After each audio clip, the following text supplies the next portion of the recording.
Lecture 4.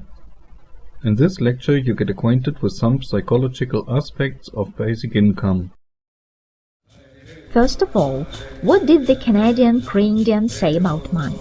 Only after the last tree has been cut down, only after the last river has been poisoned, only after the last fish has been caught, then you will find that money cannot be eaten.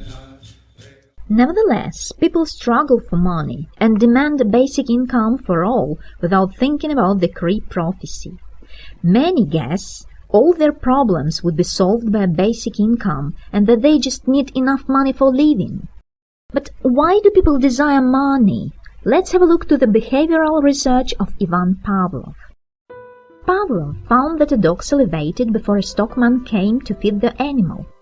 The mere sound of the man's approach made the dog salivate. Having observed this fact, he did an experiment.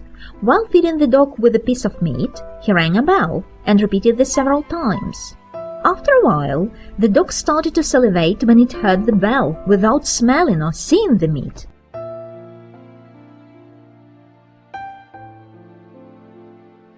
When we are paid for our endeavors, we get money in form of coins, bills, or just virtual digits on a bank account. We learn, partly painfully, that money is necessary for living, because others have to be paid for their endeavors too. They also need money in one or another form to satisfy their needs.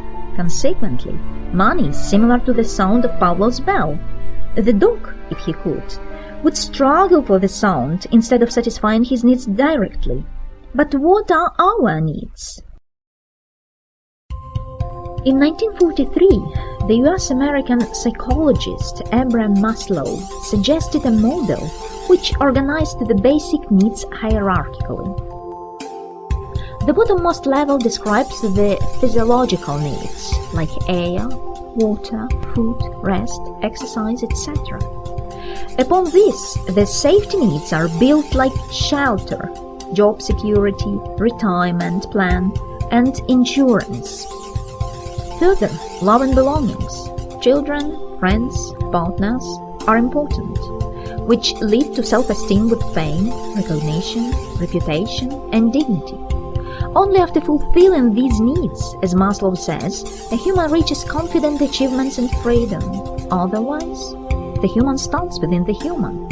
But to understand our desire for money, let's have a look to Ferdinand Tönnies, a German sociologist.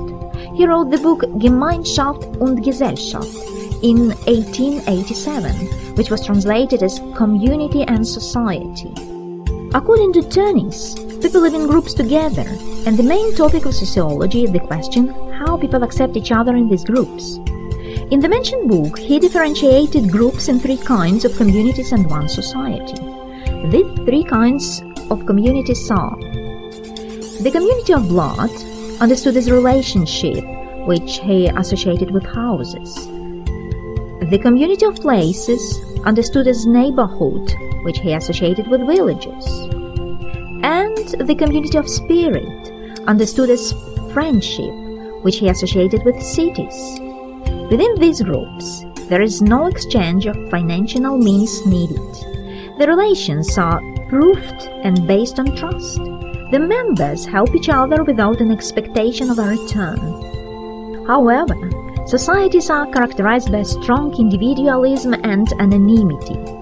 These groups bear an exchange with contracts, rules, and laws that foreigner can deal with each other.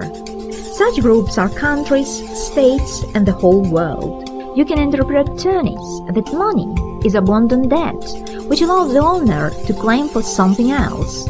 But in no family a mother would ask her infant to pay for feeding, clothes, or other things. The same is also valid for neighbors and real friends. The idea of an unconditional basic income is based on the understanding of a world in which all members are part of one family, the mankind.